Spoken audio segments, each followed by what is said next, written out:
You never went to college, Yes, but sir. guiding students as to how to enter college. What is the difference between a direct tax and an indirect tax? So tell us about some leading economists of the world. Which particular provision of the Constitution talks about national emergency?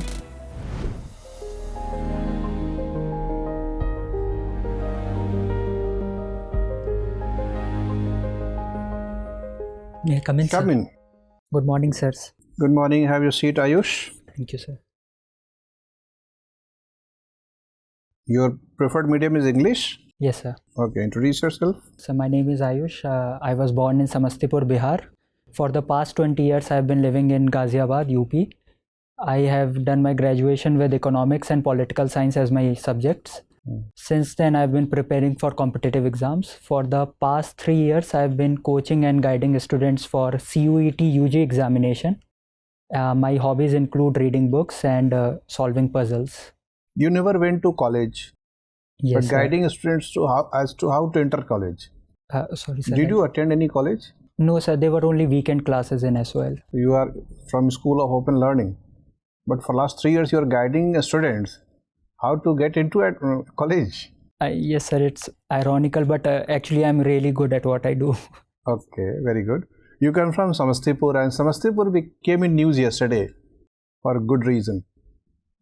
Can you tell us what was the reason? Sorry, sir. I'm not aware. Not aware about? There was a sensational man emerging from Samastipur, or there was a sensational boy emerging from Samastipur.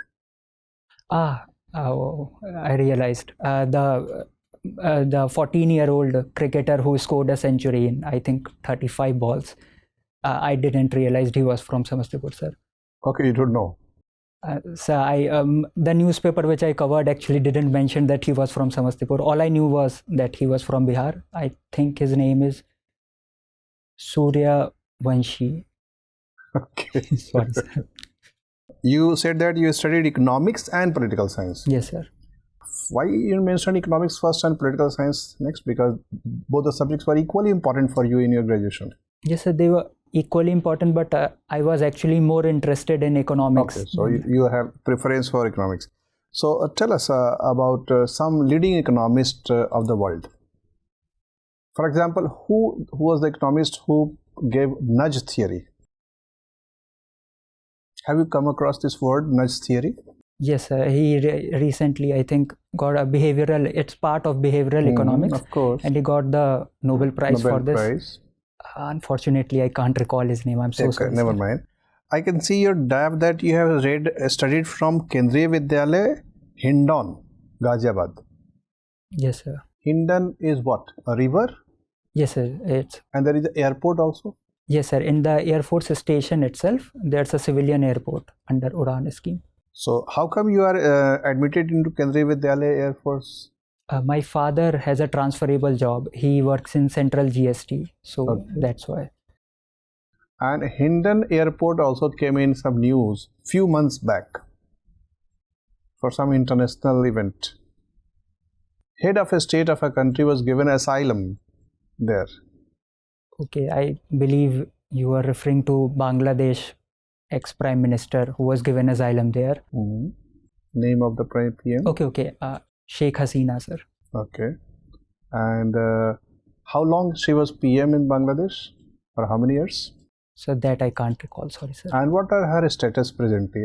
Is she staying in India today? Sir, she currently is staying in India. She has applied for actually asylum in Britain also, but I believe that got rejected. So currently she is staying in India, from what I remember.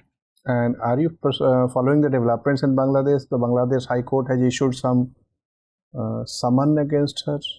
Sorry, sir, I'm Arrest not aware of that. warrant for certain commission of certain crimes. Not aware about it? No, sir. Sorry, sir. Okay, never mind. As a student of economics, I think you have studied the concept of opportunity cost. Yes, sir. What is that?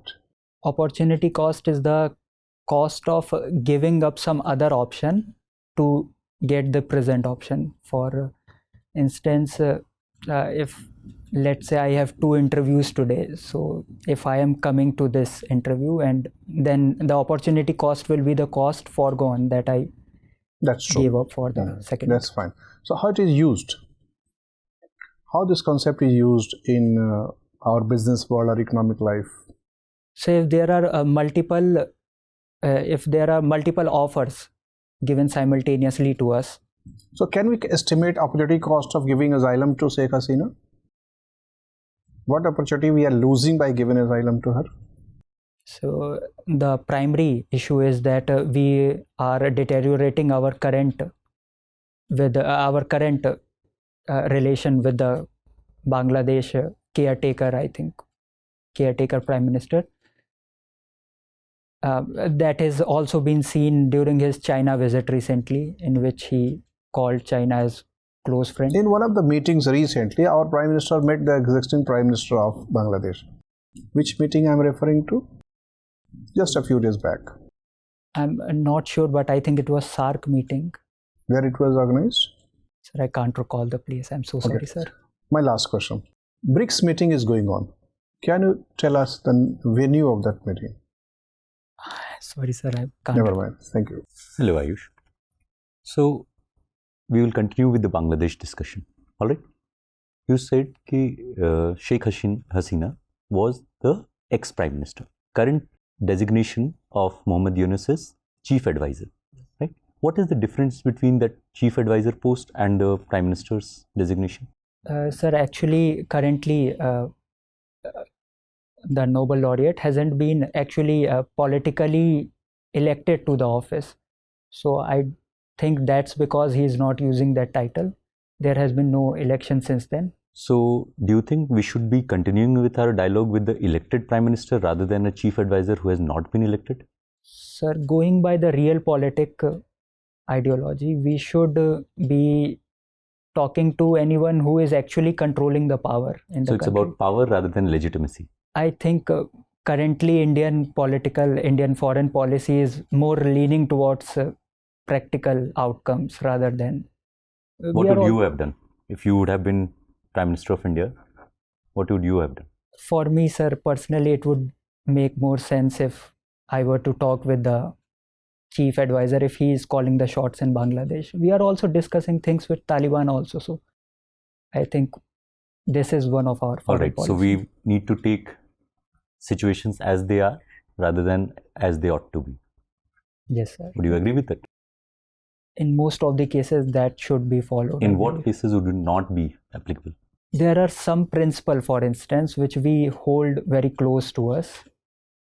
If we are violating that, for instance, let's say in Africa, there's a conflict between two nations. We cannot support some country. Can you give me some substantive example, like what we have actually done, where we have stood by the principle rather than the real politics? Sir, I can't recall the name of the country, but there was an insurgent problem which. All right, no issue. Are you going to? No, sir. Okay. So, with respect to GST, your father has worked in that department? Yes, sir. Tell me about GST.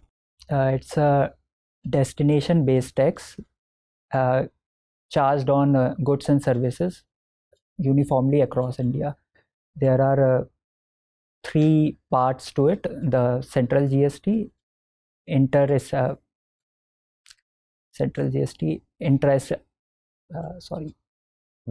Try, if at all. Central GST, integrated GST, and I think interstate GST. I'm so sorry, sir. Okay.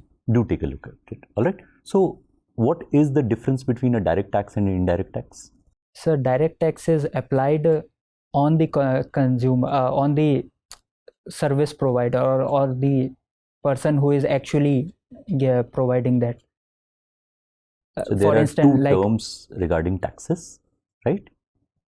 You have to, like, it's in the definition itself. The direct tax is such and such, and indirect tax is such and such. Do you have the person? I can't recall the exact keyword, but the person. No issues, no keywords. Just explain it to me like I'm your student. That what is a direct tax and what is an indirect tax? Direct tax, such as income tax or corporation tax, you are supposed to be paid by the person or company on which it is applied directly. So they are not transferable as such. So incidence and burden, right? Incidence Yes, of yes. tax and burden of tax.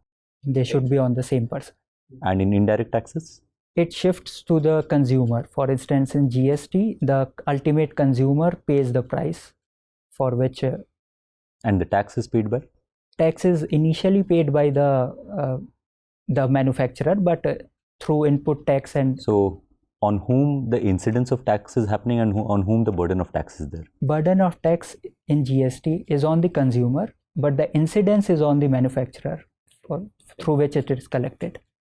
Aayush, with regards to India's defense manufacturing capabilities, what do you understand by positive indigenization list? Sir, I'm not aware of the exact term, but I believe I've read this in economic surveys this year. I think it's related to the rising indigenization in Indian defense sector. And some of our there are some of the key areas within manufacturing. So what does it mean? If a particular item is moved into this list, what does it mean? I can only guess. Okay, Sir. no problem. We'll move to a different part. What is a defense corridor? Sorry, sir, I am not aware of exact. Okay, are you aware of any defense corridor that is existent in India? Is there a defense corridor in India? Yes, sir, I've heard of the term, but unfortunately I can't recall. Sorry, sir. Okay, no problem. What is border tourism? I'm again sorry, sir. Okay.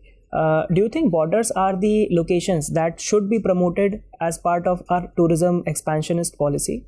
Yes, sir, I believe we should be doing that because there are several pros to that. First of all, it will help in community policing and also the development of the border areas, which would help from avoiding the scenario of ghost villages in border areas.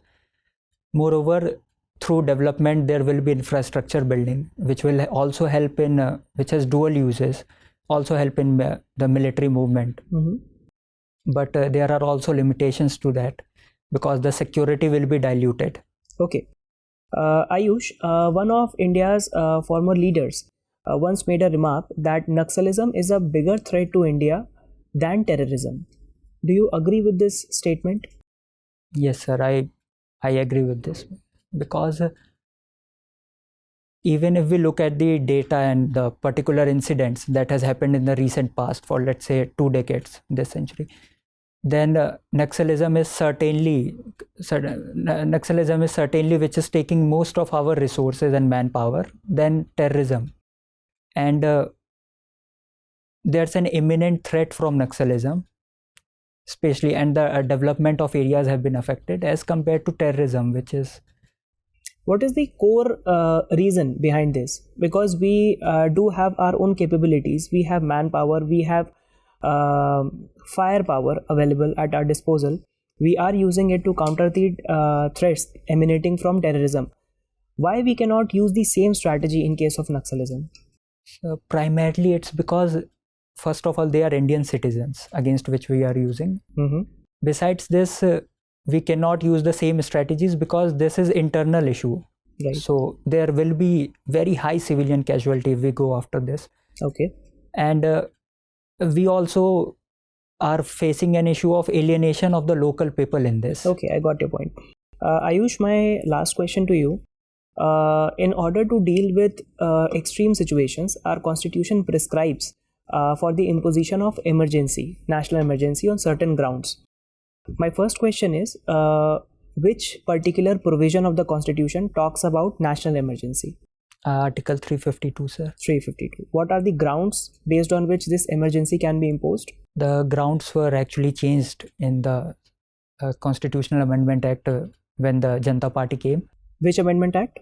Okay, no I problem. believe it was 78th Amendment. Okay, tell me what are the grounds? The grounds are currently armed rebellion against the government and external aggression. Okay. Thank you, sir. Thank you. Aayush, you were born, as you have mentioned in your application, on 23rd of March 1999. Yes, sir. What is the significance of this date, 23rd March, in history of India, particularly modern history of India? So it's actually Shaheed Divas, celebrated as Shaheed Divas. On this day in 1931, Bhagat Singh, Sukhdev and Rajguru were hanged to death. Tell us something about Sukhdev and Rajguru. So, they were part of revolutionary terrorist movement in the second phase of modern India. They used to run underground activities, mostly financed through European Indians, and their involvement in any of the incident you can mention? Besides the killing of, sorry sir, I'm forgetting the name of the person for which they were hanged. So who killed? Bhagat Singh killed, or Sukhdev killed, or Rajguru killed, or they killed it collectively? So they planned collectively, but I don't know whether they executed collectively or not. Okay, my last question. There is a revolutionary leader called Khudiram Bose. What kind of association he had with Bihar? I'm so sorry, sir. I can't recall that. Fine. Your interview is over. Aayush, you can go now. Thank you, sir. Have a seat. Thank you, sir. So you have explored various dimensions of your DAF, and you have come to know from which areas they can frame question. Yes. Of course, you are not prepared on many counts, but the good thing is that you are able to communicate always. Though you came gradually under pressure and your voice level declined, because you are assessing your performance yourself, and according to your own parameter, perhaps you're not doing fairly as per expectation. So that built pressure on you, that reflected in your body language and your facial expressions. So one general guideline is that there is a 15 to 20 minute discourse between you and the board members. Assume that there could be certain questions which are unexpected. It is likely to happen more often. You don't assume that everything would be in perfectly anticipated lines. Though we are trying this mock drill or interviews just for the purpose that all possible questions could be anticipated and could be rehearsed here, isn't it? Still, they can explore certain areas where you have not prepared. So you have to maintain your temperament. You have to maintain your calmness and coolness. Keep radiating energy with your facial expressions and body language. So that means maintain your energy level. Rather than going down, your energy level should either remain stable or it should go upward. You should become more and more hopeful as the interview progresses. Okay, and that should not be a cosmetic exercise. So start modestly and give more and more impressive answers increasingly. And how to do? One of the things to do is that prepare every dimension. 23rd March, don't prepare only Bhagat Singh. Everybody is anticipating that Bhagat Singh would be prepared. Prepare other people about it. Isn't it? People would know that if you studied political science and economics, but taking the word economics emphatically, that means you have prepared a little bit about economics. So they may go into political domains. So be ready. That means always have a strong backup plan. If your anticipation goes in the correct direction, of course, make impressive answers, but have a strong backup plan as well. In CAPF, you need to have a backup plan always ready. Yes. Okay. And read about Samastipur. Samastipur is, even though you are not staying in Samastipur for the last 20 years, because your father is in transferable job, that's accepted. But you mentioned 20 years, but in your DAF you have mentioned that your father joined the job in 96. Yes, sir. He was initially posted in Banaras, Varanasi. Then he came to Ghaziabad. But you, in the interview process, you said that for last 20 years you are away from Samastipur. Yes, sir. I've been away. You are staying in Delhi? Yes, sir. Okay. In Ghaziabad, to be precise. So before your father joined the job, where you were staying? I was staying at my maternal uncle's. Okay, fine. Okay, so that's a bigger story. It's fine. So be ready with economics and political science. You have written some very generalized statements. For example, reading books across genres. This structuring of sentence makes a tall claim. That is, be specific. Across genres means there is unlimited number of genres in books. Okay. You have not said novels, you have not said fiction, you have not said biography, autobiography. Books is a very universal word. Within the expression book, you have very many subsets. Yes. And you have applied across genre. So these are, that means you have opened so many battlegrounds for you. And if they choose to bring you to one of the battles, any one battle in one particular genre, it will be really difficult for you. So have you mentioned it in the DAF also? Digital DAF across genres? Yes, sir. Actually, what I wanted to write was that I force myself to read across genres.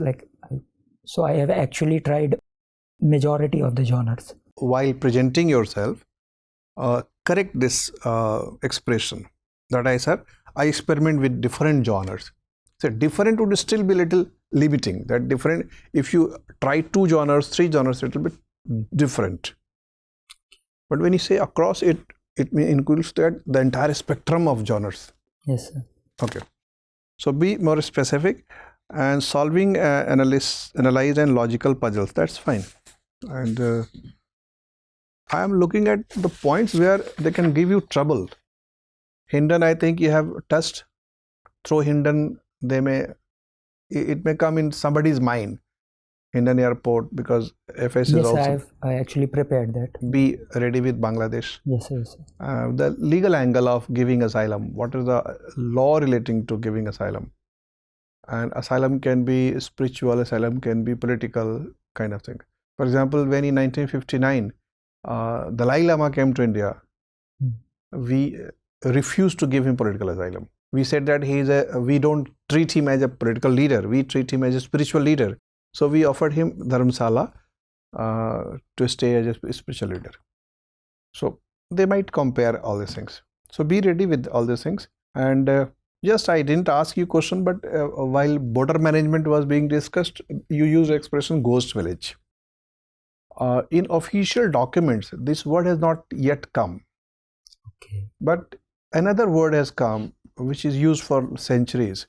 In official census record, a village which is not inhabited now, which has been discarded by villagers, is called Bechiragi village. Bechiragi is an official expression. Bechiragi. Bechiragi means a village where there is nobody to light. Bina chirag ka. Okay. Yahan koi chirag jalane wala na. Yes. Kind of thing. So maybe they can ask this. As CAPF officers, you'll have to comb certain territories, and you will come across certain villages which are Bechiragi in official document. Okay, fine. If you still have some doubt left, you can ask.